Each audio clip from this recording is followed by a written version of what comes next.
The Book of Nahum.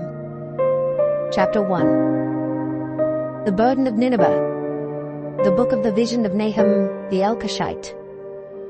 God is jealous, and the Lord revengeth. The Lord revengeth, and is furious. The Lord will take vengeance on his adversaries, and he reserveth wrath for his enemies. The Lord is slow to anger and great in power, and will not at all acquit the wicked. The Lord hath his way in the whirlwind, and in the storm, and the clouds are the dust of his feet. He rebuketh the sea, and maketh it dry, and drieth up all the rivers. Bashan languisheth, and Carmel, and the flower of Lebanon languisheth. The mountains quake at him, and the hills melt, and the earth is burned at his presence, yea, the world and all that dwell therein. Who can stand before his indignation, and who can abide in the fierceness of his anger? His fury is poured out like fire, and the rocks are thrown down by him. The Lord is good, a stronghold in the day of trouble, and he knoweth them that trust in him. But with an overrunning flood he will make an utter end of the place thereof, and darkness shall pursue his enemies. What do ye imagine against the Lord? He will make an utter end. Affliction shall not rise up the second time. For while they be folden together as thorns, and while they are drunken as drunkards, they shall be devoured as stubble fully dry. There is one come out of thee that imagineth evil against the Lord, a wicked counselor. Thus saith the Lord, though they be quiet, and likewise many, yet thus shall they be cut down, when he shall pass through. Though I have afflicted thee, I will afflict thee no more. For now will I break his yoke from off thee, and will burst thy bonds in sunder. And the Lord hath given a commandment concerning thee, that no more of thy name be sown. Out of the house of thy gods will I cut off the graven image and the molten image. I will make thy grave, for thou art vile. Behold, upon the mountains the feet of him that bringeth good tidings, that publisheth peace. O Judah, keep thy solemn feasts, perform thy vows, for the wicked shall no more pass through thee. He is utterly cut off.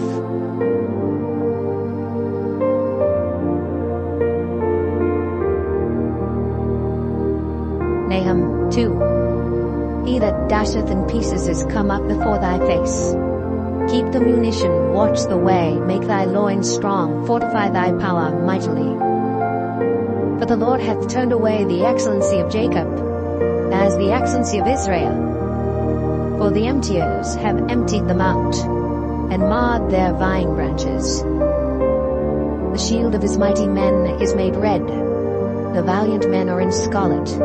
The chariot shall be with flaming torches in the day of his preparation, and the fir trees shall be terribly shaken.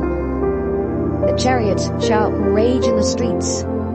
They shall jostle one against another in the broad ways. They shall seem like torches. They shall run like the lightnings. He shall recount his worthies.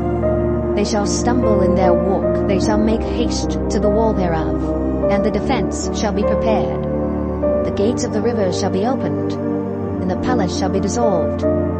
And Huzab shall be led away captive. She shall be brought up, and her maids shall lead her as with the voice of doves, tabering upon their breasts. But Nineveh is of old like a pool of water, yet they shall flee away.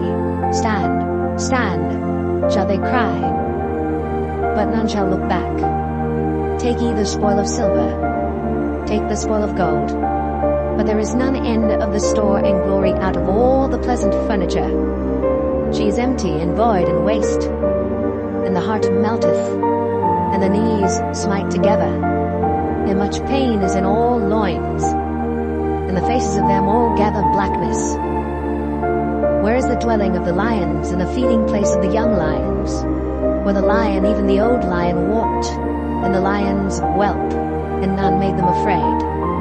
The lion did tear in pieces enough for his whelps, and strangled for his lionesses, and filled his holes with prey, and his dens with rabble. Behold, I am against thee, saith the Lord of hosts, and I will burn her chariots in the smoke, and the sword shall devour thy young lions, and I will cut off thy prey from the earth, and the voice of thy messengers shall no more be heard.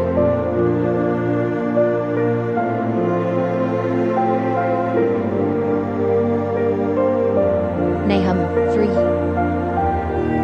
Woe to the bloody city! It is all full of lies and robbery. The prey departeth not, the noise of a whip, and the noise of the rattling of the wheels, and of the prancing horses, and of the jumping chariots. The horseman lifteth up both the bright sword and the glittering spear, and there is a multitude of slain, and a great number of carcasses, and there is none end of their corpses. They stumble upon their corpses, because of the multitude of the whoredoms of the well-favored harlot, the mistress of witchcrafts, that selleth nations through her whoredoms, and families through her witchcrafts. Behold, I am against these,